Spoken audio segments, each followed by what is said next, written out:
Храбко Сергей Иосифович. Я хочу представить рассказы моей жены Нины Константины. Ее, к сожалению, уже нет. О нашей собаке, которая сопровождала нашу жизнь в Дзержинске самые, пожалуй, счастливые годы нашей жизни. Это с 1994 по 2004 год. Было написано 12 рассказов, 12 небольших сонетов, венок сонетов. Вот один из этих рассказов я вам представлю. Так с чего же уже все началось? Ну, конечно, желание завести собаку. С породой мы не сразу определились. Мой муж склонялся к ирландскому терьеру, вспоминая, видимо, известных по Джеку Лондону Майкла и Джерри. А я любил сеттеров и спаниелей. Но в какой-то момент мы вдруг поняли, что хотим только Миттельшнауцера. Это решение пришло откуда-то из тайников наших душ и больше не менялось. Так в нашей квартире прописалась собака. Вопрос о кличке особо не стоял. Парадоксловно и каким-то клубным подсчетом все щенки Джерри и Чандра должны были называться на букву «Ж». Мы единодушно решили, что кличка будет короткая, звучная и нечасто встречающаяся. А раз так, значит Жак. Окликнули нашего щенка: «Жак, Жак, Жак!» Он гавкнул, сверкнули круглые, как пуговицы, влажные черные глаза. Согласился чертенок. А дальше пошла обычная жизнь, полная хлопот, ибо щенок в городской квартире – это почти ребенок. Не отойти, не бросить, кормить вовремя, потирать расторопно, выгуливать достаточно в любую погоду. Ночью, если что, к нему вставать, да еще с ним играть, спинку чесать, шерстку полировать. Голова кругом шла. Но, если честно, радости от общения с ним тоже было навалом. А прогулки с ним в лесу, в лугах и купание в озерах останутся в нашей памяти на всю жизнь. Довольно быстро наш умный пес научился понимать человеческую речь. Может быть, потому, что мы с ним всегда разговаривали как с членом семьи. Во всяком случае, при обращении к нему он всегда поступал адекватно. Еще он любил лежать на брюхе, положив голову на передние лапы. Казалось, что он что-то вспоминает или обдумывает. Такой задумчивый у него был вид. Голова большая, глазища черные, влажные, грустные. И в какой-то момент я, глядя на него, подумала: а что, если он, как и мы, мыслит? Прошлое в своей памяти перебирает. Ведь должно же хоть что-то из прошлого зацепиться за его извилины. И потому однажды, в один погожий денек, в начале сентября, мы с Жаком, оставшись дома одни, решили писать рассказы. Договорились, что он будет вспоминать и рассуждать, а я догадываться и записывать. И вот что из всего этого вышло. Я прочитаю один из рассказов, 12 рассказов. Это 9-й рассказ, уже Жак жил с нами. Прогулки. О том, где бывал Жак во время прогулки, что видел. Пироги мне жутко нравились. 2 дня ходил за хозяйкой, выпрашивая по кусочку. И так, видать, ей надоел, что она рассердилась и обозвала меня обжорой. А что делать, если я кушать люблю? Я даже во сне вижу еду, булку или косточку. Нюх у меня идеальный. Где бы ни спрятали от меня сушку или печенье, тут же нахожу. Миска, полная каши с мясом, вызывает у меня дрожь во всем теле. Хозяин мне лапы после прогулки моет, а я уже унюхал запах мяса и повизгивать начинаю. Но все-таки с обжорой не согласен.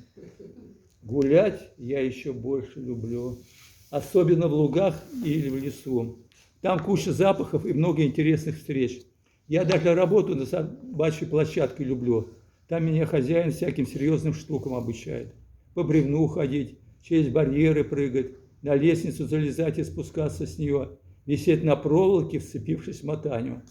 Мотанью, есть кто не знает, такая длинная колбаса из плотной тряпки, чем-то набитая. Сцеплюсь с нее зубами намертво и рву, рычу и по проволоке за цепью таскаю туда-сюда. Со стороны, наверное, кажется, что это пустое занятие, блажь какая-то. Ничего подобного. Так у меня зубы укрепляются и хватка отрабатывается. А еще лишняя злость изнутра выходит. Бревна я чуть-чуть побаиваюсь, оно длинное, и идти по нему нужно нога за ногу и смотреть перед собой, чтобы не оступиться. А я так скучно работать не люблю. Отвлекусь на что-нибудь, ступлю мимо бревна и кубарем на землю. хозяин меня и уговаривает, и ругает, и сушками балует, все равно, то получится до конца протопать, а то нет. Зато барьеры брать люблю. Такую высоту беру, что хозяев овчарок удивляются. Барьеры на площадке из бревен сделаны. Есть невысокие барьеры для маленьких собачек, есть для таких, как я, а есть высоченные для овчарок и других больших собак. Я прыгать через них совсем немного учился, а когда понял, в чем тут дело, разбежался и вскарабкался по бревнам через самый высокий барьер и с другой стороны спрыгнул. Хозяин прямо ахнул, дал тут же сушку и сказал, что бревно не мой снаряд, а на барьеры у меня талант. И с тех пор и прыгаю, доставляю хозяину удовольствие. Каждый хозяин имеет право гордиться своей собакой. Еще я люблю по лестнице лазить. На верхней площадке есть две высоченные лестницы, связанные вверху настилом, чтобы было бы где остановиться и подготовиться к спуску. Никогда не отказывался туда лазить и все думал, что делаю это классно. Но однажды увидел, как по этим лестницам девчонка-доберман скачет. Высокая, худая, ножки как у козы, и скачет как коза, вверх-вниз, вверх-вниз. У меня даже в глазах заребило. Может, кому интересно, где я коз видел? В лугах, их там полно пасется. Летом, конечно. Бродят, мекают, траву жуют. Если их немного, то с ними старушки гуляют. А стадо коз дядьки с палками охраняют. Палки длинные, к ним веревки привязаны. Кнуты называются. Я мимо этих коз спокойно ходить не могу. Сам не понимаю, что со мной происходит. Но как их увижу, во мне дикое желание появляется залаять и их всех в кучу согнать, чтобы в одиночку не гуляли. Гав-гав, в кучу все, в кучу, нельзя разбредаться. Хозяин это знает. Только козы в лугах замаячат, сразу меня на поводок цепляет, а то и вовсе на другую тропу сворачивает. Он говорит, что во мне древние привычки просыпаются. Когда-то давно мои предки стада с козами и коровами от волков охраняли. Правда, было это не у нас, а в какой-то далекой стране Германии. Что за Германия такая, не знаю. Но хозяин, когда это слово говорит, всегда вздыхает и по голове меня гладит. А иногда еще спрашивает, хорошо ли тебе тут, в России? Вот загадка-то. А собака-то доберманша все-таки допрыгалась. Со ступеньки соскользнула и ногу ободрала, заскулила даже. Пришлось хозяйке ее срочно домой везти. Лечить ножку, перевязывать. Жалко мне его было. Она приветливая, всегда при встрече дает себя обнюхать и не зазнается. Но с другой стороны, зачем фасонить-то? Лазил бы, как я, нога за ногу, не торопясь. Мне хозяин за каждую ступеньку говорит, молодец, Жак, умница собака. А хозяйка прибавляет, слезешь, сушку получишь. Пришла пора и мне прошлое вспомнить. Сел я и написал свой рассказ о Жаке, о том, как меня поразила его музыкальность. Он не только сам любил петь, он любил слушать, как я пою.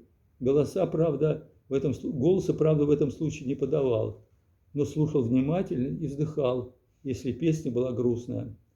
Жаль, что пение его под губную гармошку развить не было никаких условий. Соседи бы вас не поняли, к покойнику говорят. Жак оказался очень музыкальным псом, обнаружила случайно. Вытирала пыль с книг на стеллаже, взяла в руки немецкую губную гармошку и, поднеся ее к губам, слегка выдохнула воздух. Раздался тонкий протяжный звук, как крик раненой птицы. Прошлась губами по деревянному боку, и гармошка нежно запела.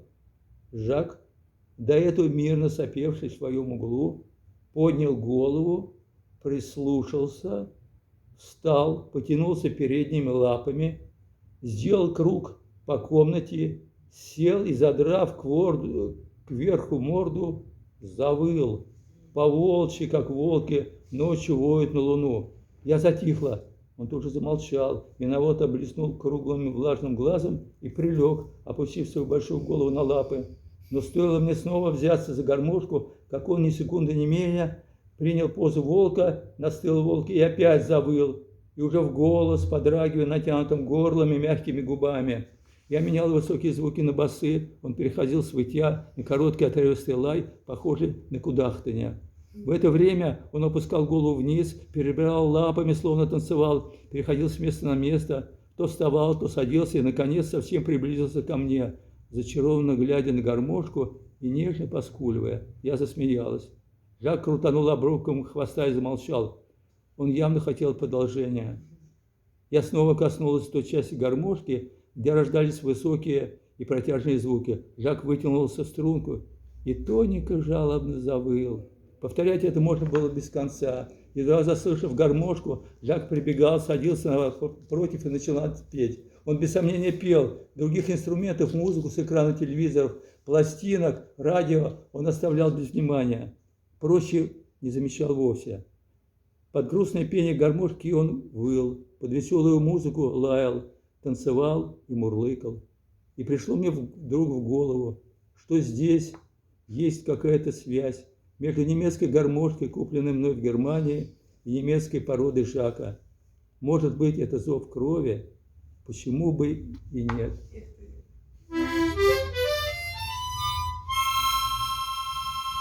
Это та гармошка. Ой, а можно фотографию гармошки? Гармошка фотография. Да. Немецкая? Да, Это та самая.